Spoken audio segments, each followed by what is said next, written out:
guys, it's Eddie. Welcome back to the channel. Today we're going to be going ahead and tackling the antifreeze on the 350Z. Welcome to my beautiful garage where I keep my project cars and where I take care of everything. Of course, you gotta love these background noises. The reason you want to change your antifreeze is, number one, it becomes very acidic after a while. If this is not a priority to you, it should definitely be. It's not something where if it's not broken, don't fix it. You definitely want to be proactive for antifreeze. And as it becomes very acidic, what happens? It starts to eat the metal, the gaskets, and so forth. So essentially, your blown head gasket, your piston rings, you name it, your thermostat gasket, all those can be affected dramatically. Yeah, he probably needs a belt on this car. Hey, what's up? Damn, it's starting to rain.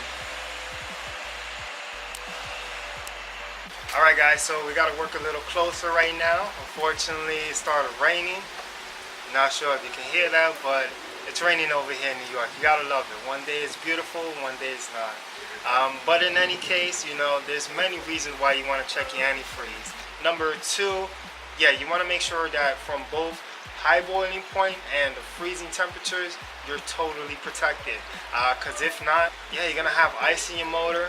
It's not gonna run efficiently, and of course, naturally, if your motor is running hot, everything else is gonna go bad in the motor. So, and those are three reasons why you gotta check your antifreeze. Now there's a number of ways that you can do this. Number one, visual inspection. I mean, this is number one. Anybody could do this. Just grab a little douche from somewhere, throw it inside, and compare it to your new one.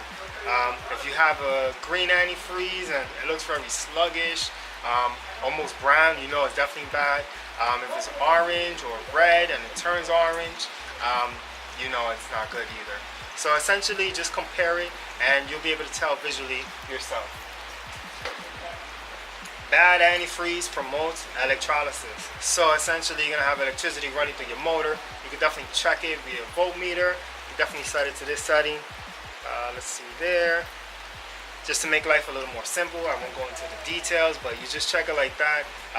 Negative goes to negative, and the positive, you'll just throw it into the antifreeze once you open up the reservoir cap. You should be getting a reading of no more than 0.30. It should definitely be below that. If it's 0.3 and above, or even close to that, you're definitely not doing any justice, and your antifreeze is not protecting your motor the way it's supposed to. Number three, you could definitely get some pH strips. That'll check your antifreeze to see whether it's acidic or if it's just above neutral. You should be ideally in the 8 to 9 range. If you're not, then of course, if you go below 7, you're definitely acidic. So you can do that with some, if you have a fish and you got pH strips, you could definitely use that. If not, you can get some on Amazon. Or if you have a friend that has pH strips, just definitely borrow just one of them and take a look for yourself. Next thing is you can get a hydrometer like this right here. Essentially, this will check boiling point and the freezing point as well. So you can have a better idea as to how your antifreeze is actually protecting your engine. Prestone sells these all the time in your local AutoZone or Advanced Auto Parts or Napa, or you could just get on Amazon. So definitely take a look at that. That might be helpful for you as well. Yeah guys, and so that's basically it. That's a few ways to check your antifreeze, see if it's up to par. If anything, always refer to your service manual. That should be the number one step. But if you're a little iffy and thinking about changing it, if you're starting a new project car like me, just change it out for the peace of mind. Definitely it'll give you a huge peace of mind knowing that you did the job yourself and it's taken care of, and your motor is going to be a lot healthier for that. Alright guys, so let's dive into Project 350Z, which I'm most excited for, and let's start with the antifreeze and start draining it.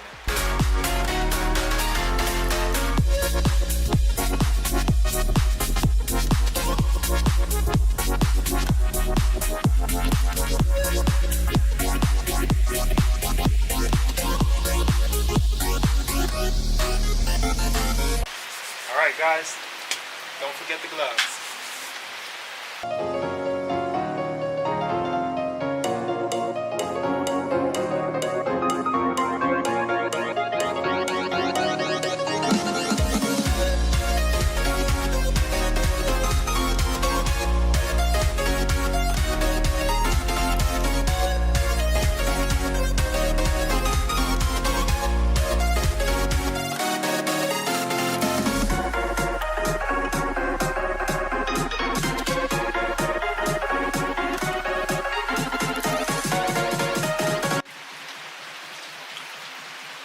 Alright guys, so right now we just finished. We took some out. I mean, it doesn't look so bad. Yeah, it doesn't look too bad, but at the same time, in the condition I got this car in, as most of you know, I got this at 160,000 miles, and when I did the differential in the back, you know, started changing some of the other oils, essentially they were all bad. Pitch black. I mean, the differential was extremely bad. It was like it was never changed. So even though this looks good, you don't know at the same time if he just filled up the reservoir, you know, just to please a buyer. So we're gonna go ahead and switch it all out. And as this is a 350Z tutorial, we're gonna go ahead and dive to the bottom, because normally you're looking for like a wing bolt. This one you need to use a little Phillips screwdriver. So let's take a look and see what this little drain location is. Okay, so it's just like every other drain bolt. It's on the driver's side normally, and this here is your drain bolt for the radiator. All you have to do is unscrew it and the antifreeze will start to come out. So let's go ahead and do that now.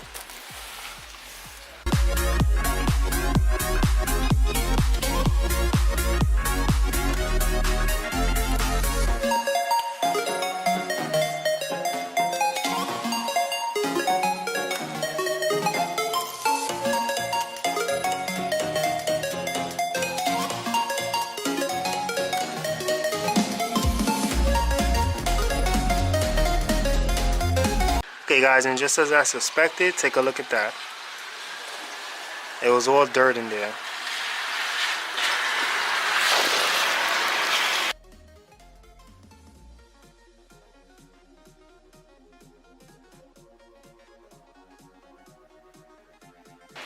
Alright guys, so you see, when buying a project car, you always got to double check everything, because yeah, look at this prime example. Alright, so the next thing I would definitely recommend is go ahead and remove this, the reservoir tank. It only needs one 10mm. We're going to lift it up and then dump it into my little 5-gallon over here. Okay guys, so there you have it. It is now dripping. Gonna go ahead and plug it back up.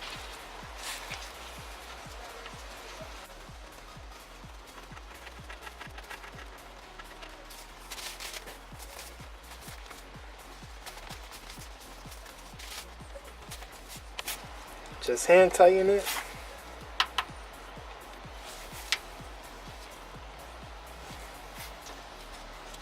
Make sure that's good.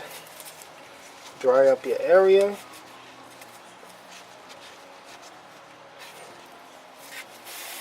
There you go. And there you go.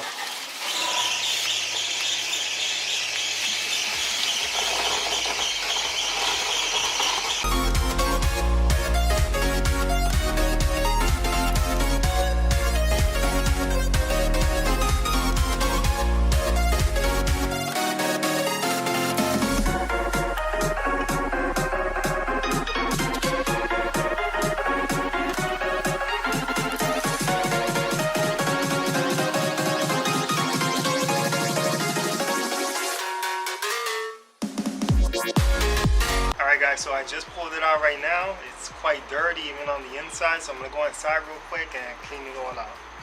So we're back, we're clean, looks nice, a lot better than before.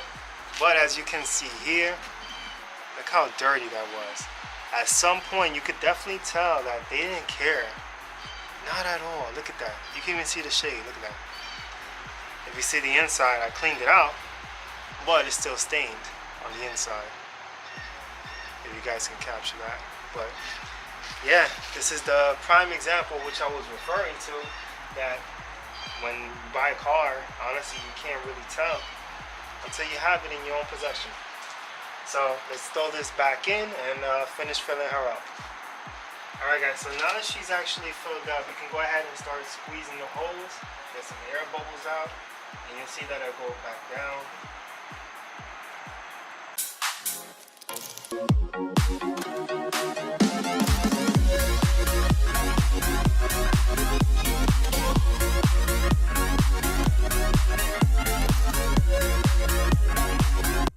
So you want to set to all, and then then next, you want it to be high. With no AC though. Okay guys, so we just started. Heat is on. No AC, let's turn it off. Put it on high. There's also a beater screw in the back. I'm going to show you guys, but let me tackle it real quick.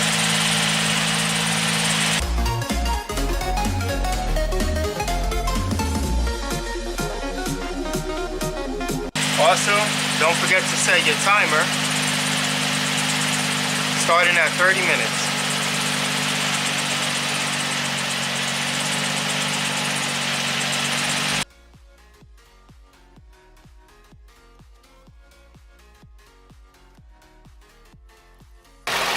Okay guys, so there you have it. There's a bleeder valve at the end of the motor. And if we take a look there, don't mind the spider webs because this has been sitting for quite some time. It's actually bleeding out right now. So essentially you have to loosen this one in order for the system to properly bleed. So let's go back over here and monitor what's going on. It went low, so let's go ahead and fill her up.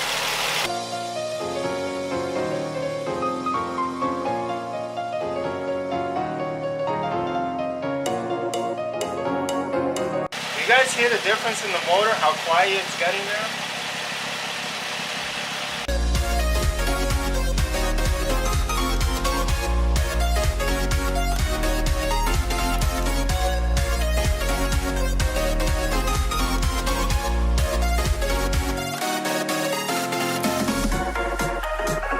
Alright guys, so take a look. It's still bleeding there, as you can see. Still bubbling. And just keep making sure that there's still antifreeze in there. As you can tell, I still have some in there, so fill up accordingly. Alright guys, so yeah, that's it. Just let the car sit now. Constantly check the fluid in the radiator. Make sure it's up to par. And yeah, enjoy your Instagram time, and I'll see you there. Okay guys, one important part is always make sure that the fan turns on at least 2 times while you're bleeding the system.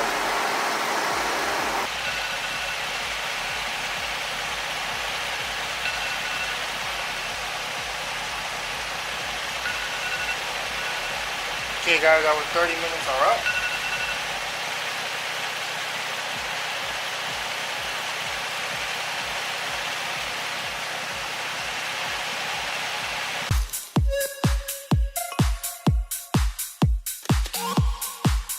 Let the fan run one more time, and when that happens, afterwards just turn off the car once it cuts off. That way it can suck down as much of the coolant as possible. Let's go ahead and turn it off now.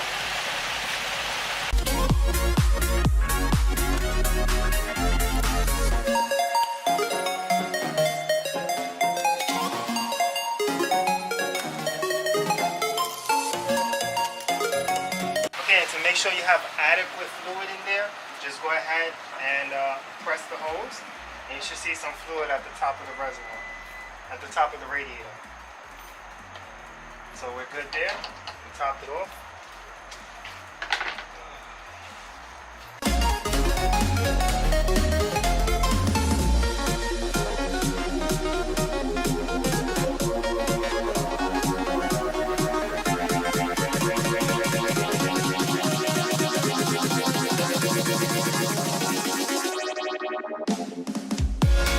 Grab your cell phone light if you have one. Put it on top. Let me see if I can show you guys.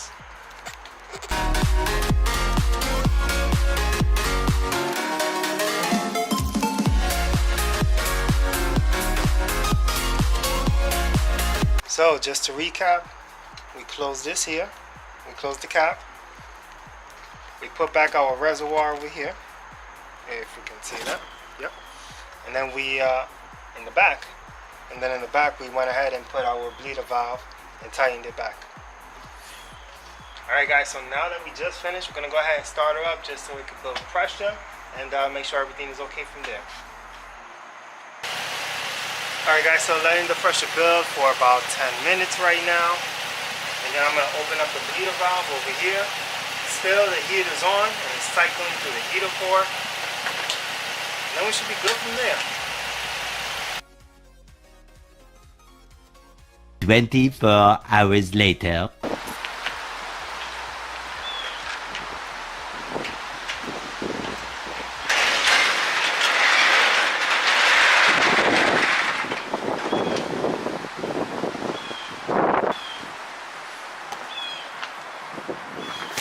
Alright guys, so I'm back and I got new clothes on and everything, ready to hit the gym.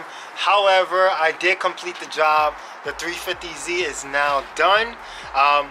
But I do want to make your life more simpler. I know a lot of 350Z owners and G35 owners have an issue where when they bleed their antifreeze, essentially they don't have any heat in their car. And the number one reason why is because they didn't bleed it correctly. The way that you bleed the 350Z is a lot more different than normal cars.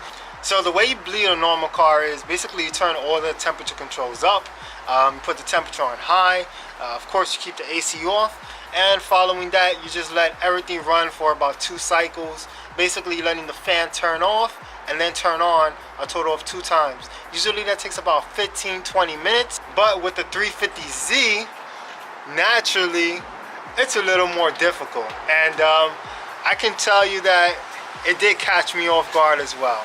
But of course, all you have to do is let it run its normal cycle, the way I just described a second ago. Following that, for another 15-20 minutes, turn the AC on. It's gonna drop the pressure and you're gonna be able to fill your antifreeze up a lot more than what you had in there already. Of course, keep the bleeder valve open. You don't wanna forget that. And then you'll be able to have heat inside your car and your cooling system will be properly bled. Okay guys, so if you found this helpful, please give it a big thumbs up. Consider subscribing as we're going to be restoring this 350Z here, you know, making it to what it's supposed to be and even better. So we're going to meet and exceed OEM standards. So there you guys have it. We're all good to go. Definitely I hope you guys found this helpful and join the journey. Thank you and have a beautiful day. And like always guys, think for the future, enjoy your present, and don't focus too much on the past. Peace.